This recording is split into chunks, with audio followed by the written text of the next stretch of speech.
Netflix has just released the original Avatar: The Last Airbender a couple of days ago. For many like myself, they have already finished rewatching the series and just have one question: what's next? Luckily for all those Avatar fans, Netflix is developing a new live-action series, The Avatar: The Last Airbender. With production due to start in 2020, here's everything we know so far about the upcoming Netflix adaptation of the Nickelodeon classic cartoon. Co-created by Michael Dante DiMarino and Brian Konietzko, the animated series was one of the most popular cartoons in the mid-2000s.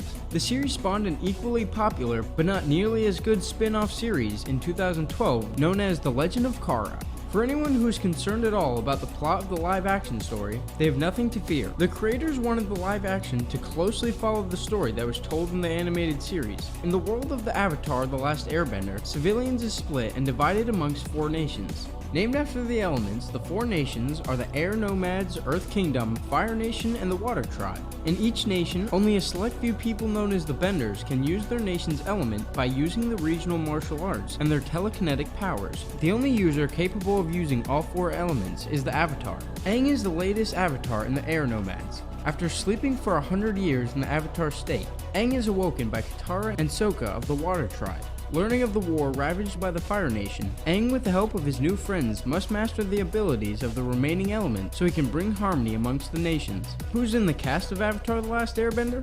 For a while, there had been no cast members assigned to any roles for the series yet. However, that has recently changed. The first person to be officially cast was George Denetto. He previously had a role in Night Shyamalan's The Last Airbender's live-action movie, and over on Twitter, @NoHostGeorge, he stated, "For everyone asking, yes, I will be playing a role in the series and will do my best to rewrite the wrong I made in playing the role in the previous The Last Airbender movie. In hopes for being forgiven, wish me luck, George."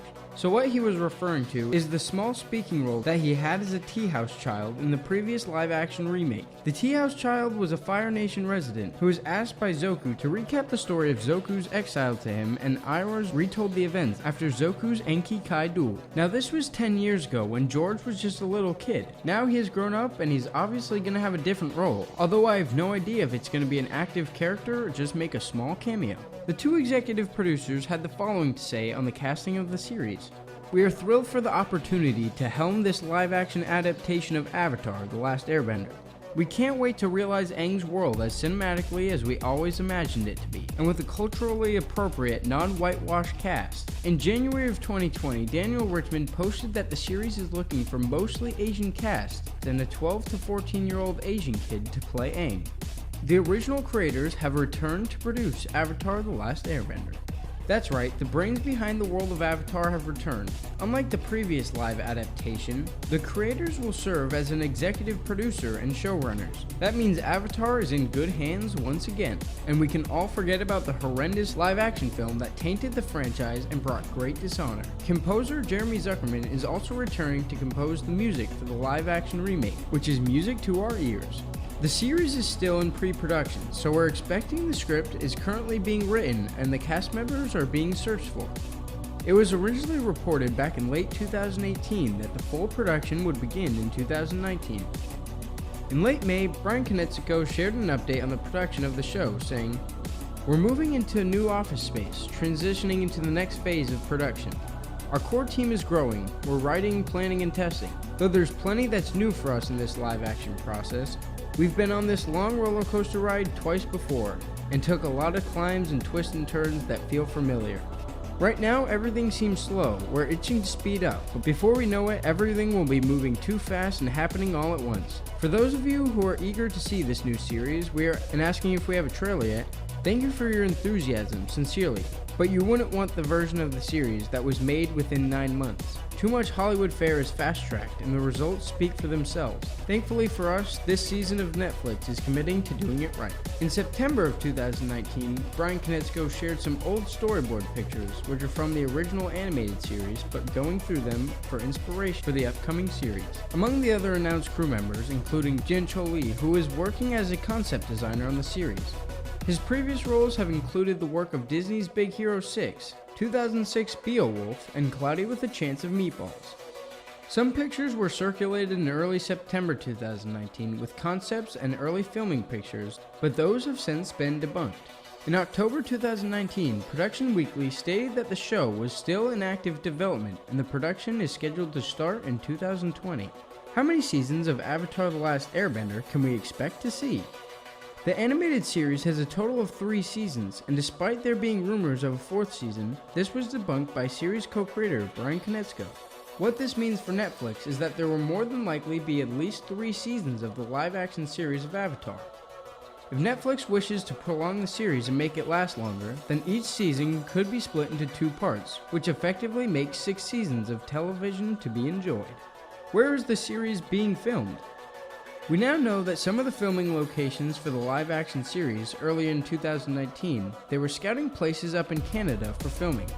Now, Vancouver and Toronto are major hubs for the green screen studios, and Jess Flowers, who is the voice of Toph in the original series, was able to confirm that the live-action series is going to utilize green screen extensively and a ton of CGI, but in addition they are going to be filming on a location in different sectors of Northern Asia and Southern Asia for the Earth Tribe and the Fire Nation.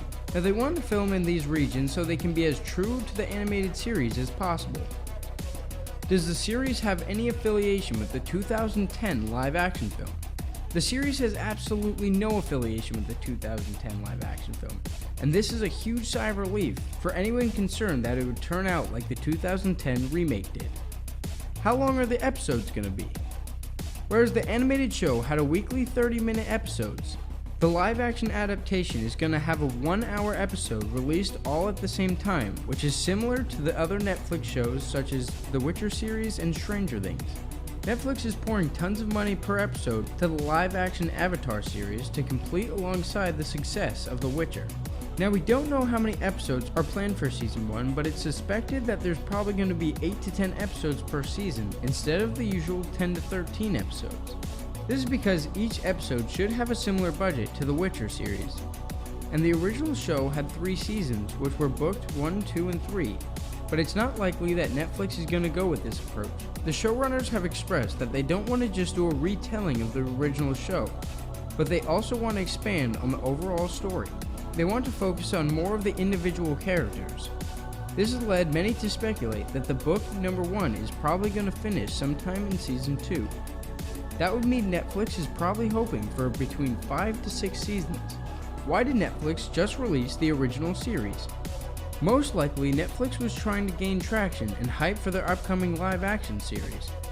By putting the original back on Netflix, it brought back an amazing show that many people haven't seen since their childhood. This is making many people, including myself, nostalgic about their childhood and this fantastic marvel of a show. This makes people crave more and more, which Netflix will be able to satisfy with their new live-action series if it's as good as the original. And for those of you who watched up to this point, you guys are the real fans. So for you, we're going to take a look at an Easter egg that's coming up in the live-action series. The showrunners have planned to bring back Dante Basco, the voice of Zoku in the Avatar animated series. Unfortunately, he is obviously not going to play the role of Zoku. Having Dante in the show as a cameo would be a good tribute to the original cast did with their voice acting. So who thinks the new live-action series will be good? Let us know down in the comments your thoughts about the new show and what you hope to see in it. And don't forget to subscribe to the Top 10 Owl for more amazing content like this every day.